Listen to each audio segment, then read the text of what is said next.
সাহারি কতক্ষণ খাবেন? এই মাসআলার জবাবে বলা যায় যে সাহারি খাবেন সুবহি সাদিকের আগ পর্যন্ত।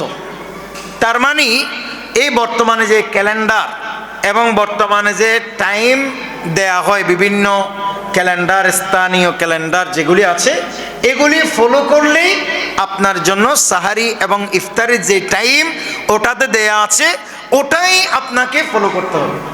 এরপরও কিছু মানুষ আছে যারা দ্বীনের জ্ঞান না থাকার কারণে অনেকটা অসুন্দর মনে হলো, এটা আমি বলবো দ্বীনের সাথে গাদ্দারি, আমাদের সাথে না, দ্বীনের সাথে। কি বলে? বলে আজান যতক্ষণ দেয় ততক্ষণ খাইতে পারে। একটু জোরে বলেন না নাউজুবিল্লাহ।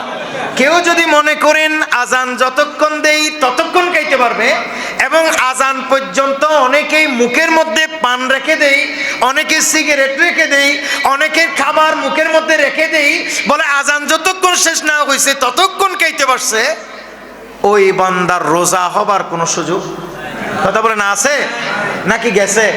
গেছে। এটা রোজা হবে না, এবং এটা দ্বীনের সাথে গাদ্দারি। এগুলির কারণে অনেক সময় মানুষের ঈমান পর্যন্ত চলে যায়। অনেক মানুষ আপনারা মনে করবেন যে এই সাধারণ বিষয় নিয়ে ঈমান চলে যায়। জি হ্যাঁ, আপনি যদি এটা মনে করেন আরে এগুলো হুজুরদের কথা, এগুলো না মানলে কি হয়েছে, আমার কথা আমি বুঝি না, আমরা তো আগের যুগে খাইছি, এখন খাইতে পারবে না কেন, এই জাতীয় গাদ্দারিপূর্ণ মনোভাব নিয়ে কেউ যদি শরীয়তের মাসআলা মাসাইলকে বৃদ্ধাঙ্গুলি প্রদর্শন করে আজান পর্যন্ত খাইতে থাকেন, তাহলে ওই ব্যক্তির ঈমান চলে যাবার আশঙ্কা আছে। একটু জোরে বলেন না নাউজুবিল্লাহ। এই জন্য চেষ্টা করবেন সাহারির জাস্ট টাইমে সাহারি শেষ করবেন, তবে সাহারি একেবারে আগে খাইবেন না, রাতের 1টা বাজে খাই ঘুমাই যাবেন না। শেষ রাতে সাহারি খাওয়া এটাই হচ্ছে মুস্তাহাব। আর শেষ রাতে খাবেন, শেষে যখন টাইম শেষ হয়ে যায় সাথে সাথে ক্লোজ করে দেবেন এটা।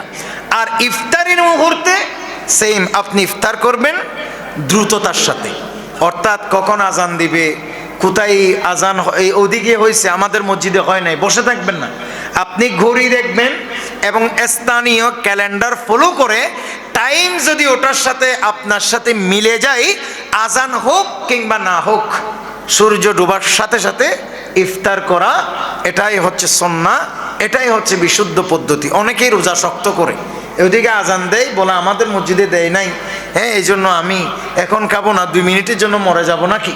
অনেকে রোজা শক্ত করতে গিয়ে রোজা যে নরম হয়ে যায় এটা নিজেও জানে না।